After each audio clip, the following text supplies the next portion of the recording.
सिर्फ 1 मिनट।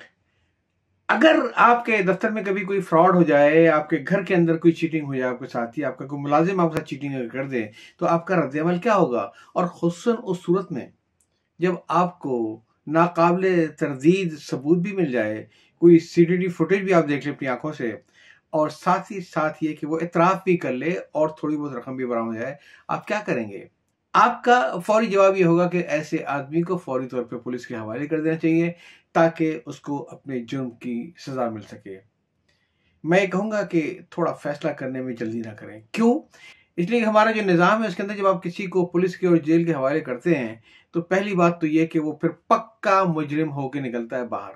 और दूसरी बात ये है कि उसके जुर्म की सज़ा उसको नहीं, उसके पूरे ख़ानदान को मिलती है। अब यकीन करें कि जब कोई आदमी जेल जाता है तो उस घर में फिर उसकी बच्चियों की शादी नहीं होती है, उनके बच्चों की तालीम अधूरी रहती है, नस्लों की नस्लें ख़राब हो जाती हैं। तो ये फ़ैसला आपको सबसे आखिर में करना चाहिए कि इसको पुलिस के हवाले करके इसको इसके जराइम की सज़ा दी जाए। गलती तो वैसे आपकी अपनी भी थी, तो सज़ा वो अकेला क्यों भुगते? थोड़ी सज़ा आप भी तो भुगते ना। अब आप कहेंगे बड़ी अजीब सी बात है कि गलती मेरी कहाँ से आ गई, चोरी इसने की और गलती मेरी। दरअसल आपको अपने तमाम मुलाजमीन पे, अपने तमाम हल्के के लोगों पे बहुत गहरी नज़र रखनी चाहिए कि जिन लोगों का मेयारे ज़िंदगी उनके ज़राए आमदनी से ज़्यादा है, तो आपकी टल्लियाँ खड़कनी चाहिए कि आखिर क्यों? अक्सर आपने देखा है कि दफ्तर लेट हुआ तो मालूम हुआ उबर या करीम से आ रहा है। आपको मालूम ही है कि भाई आजकल तो चिंजी का किराया बहुत है, ये आदमी आखिर कहाँ से लेकर आ रहा है? और ऐसे लोग जो कि फ्रॉड करने वाले होते हैं, वो बेपनाह पैसा खर्च करते हैं दोस्तियों पे, यारियों पे, कभी ये पार्टी कभी वो पार्टी, और तासुर ये देते हैं कि उनका पीछे से काफ़ी मजबूत ख़ानदान है, अपनी ज़मीनें हैं, वहाँ से पैसे आते हैं। अरे भाई, अगर इतना ही मजबूत खानदान उनका है, इतनी ही ज़मीन उनके पास है, तो यहाँ दफ्तर में आके चिड़कियाँ क्यों सुन रहे हैं वो? सोचने की बात है ना।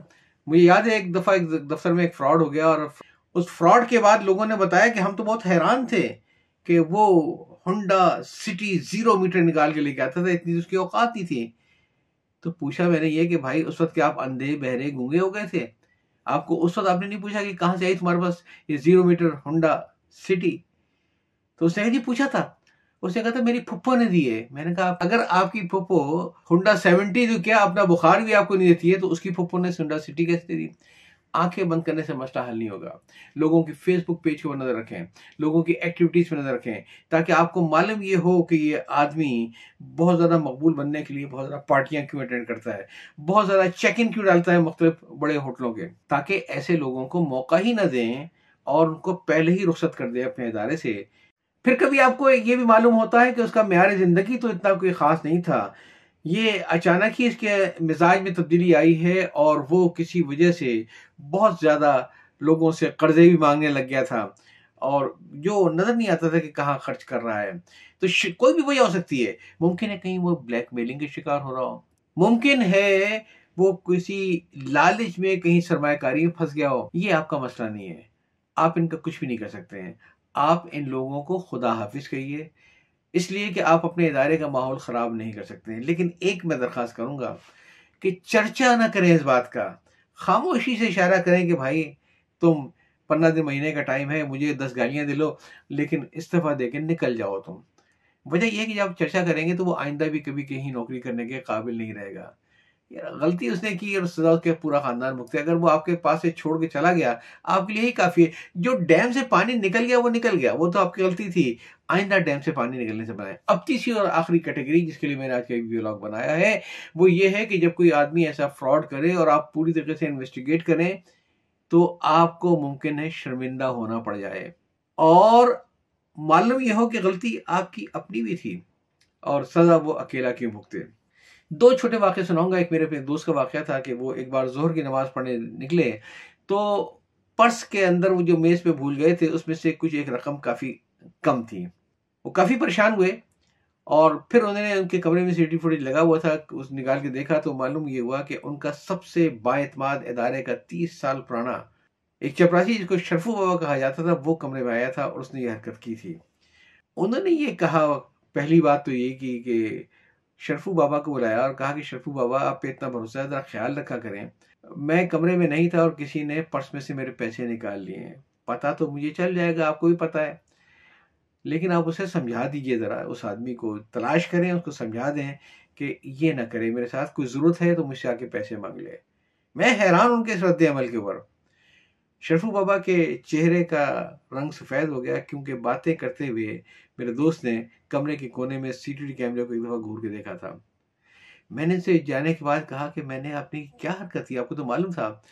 کہنے لگے دیکھو، پہلی بات تو یہ ہے کہ سارے پیسے غائب نہیں ہوئے تھے، تھوڑے پیسے نکلے تھے۔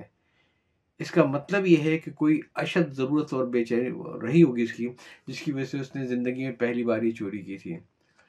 سوال یہ ہے کہ میرے ساتھ وہ تھا اور میں اس کی اشد ضرورت کو پہلے سے کیوں نہیں پہچان سکا تھا۔ تو اب اگر میں اس کو کچھ شور کروں گا ابھی تو وہ ڈھیٹ ہو جائے گا بعد میں، اور پھر واقعات بڑھتے رہیں گے۔ تم دیکھنا کہ آئندہ اب یہ میرا پہلے بھی اعتماد کا تھا اور اب بہت زیادہ اعتماد کا کارکن ہوگا ادارے کا۔ کیوں؟ اس لیے کہ اس کو معلوم ہے کسی غلطی اس نے پہلی بار زندگی میں کی تھی، اسے معاف کر دیا گیا تھا، اور معاف کرنے کو جتایا بھی نہیں گیا تھا، اور ایسا ہی ہوا۔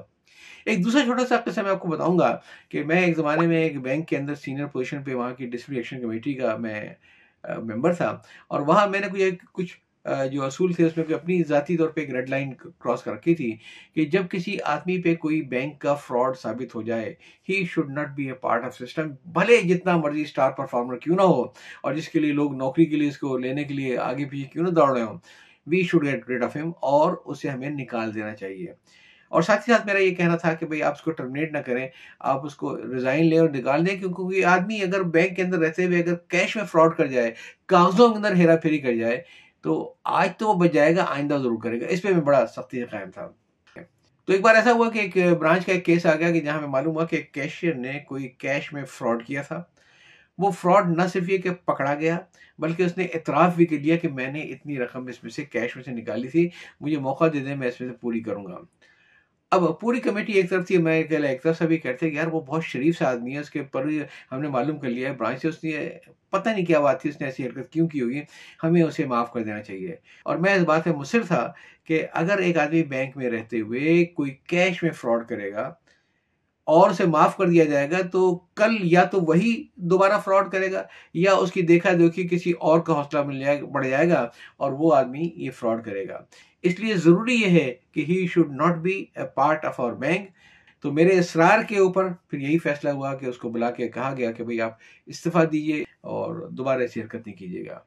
کچھ عرصے بعد میرا ہوش اڑ گئے، جب اس واقعے کو کئی مہینے گزرے تو پھر آ کے کسی نے مجھے بتایا کہ آپ کو اس کا کیس یاد ہے؟ میں نے کہا جی۔ کہیں گے شاید آپ کو یہ بات معلوم نہیں تھی کہ اس نے جو ایک فراڈ کیا تھا، کوئی بہت لمبا چوڑا فراڈ نہیں تھا، آڈ فیگر کا ایک فراڈ تھا، مطلب وہ کہ کوئی 25 یا 30 ہزار بھی نہیں، بلکہ 26,500 روپے کا۔